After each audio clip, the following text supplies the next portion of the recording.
ಇಲ್ಲಿಗೆ ಭೂ ಕೈಲಾಸ ಹಾಗೂ ಮುರುಡೇಶ್ವರ ನಿಲ್ಲಿಸಿದ್ದಾರೆ.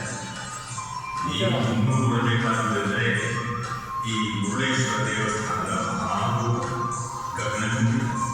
ಬಹುಶಃ ಏಷ್ಯಾ ಖಂಡದಲ್ಲೇ ಇಷ್ಟು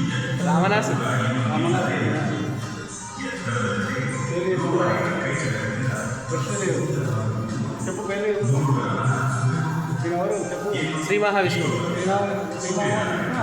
లక్ష్మీదేవి, నారదుడు, రామనాసుడు.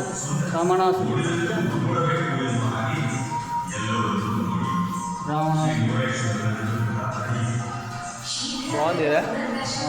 ఈయన ఎవరంటే శివపార్వతులు ప్లస్ భార్యను కావాలంటాడు ఈయన శివుడు. అది శివుడు పార్వతీదేవి. రామనాసుడు ఉన్నాడుగా, రామనాసుడు పార్వతీదేవిని కావాలంటాడు. అట్లా పోతే జుమ్ అవుతుంది, అట్లా ఇయ్యదు. అట్లా చెప్పలే, అట్లా ఇయ్యదు. శివ కరెక్ట్ తీసుకుంటూ వస్తాను నేను, తెలియదా?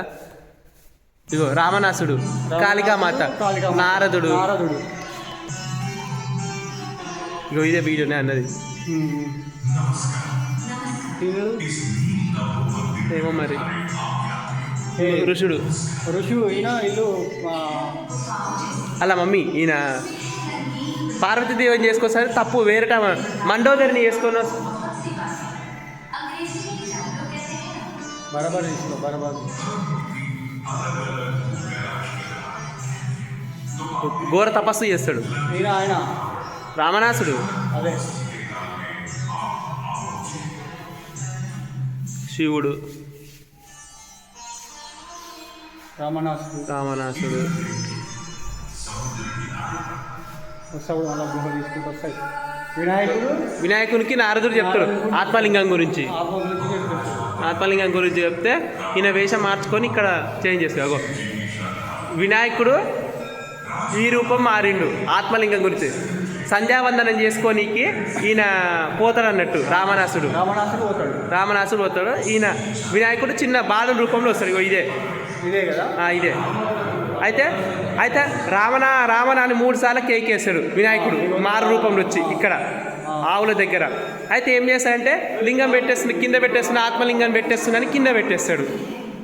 రావణ వద్దని అంటాడు. సముద్రం పక్కనే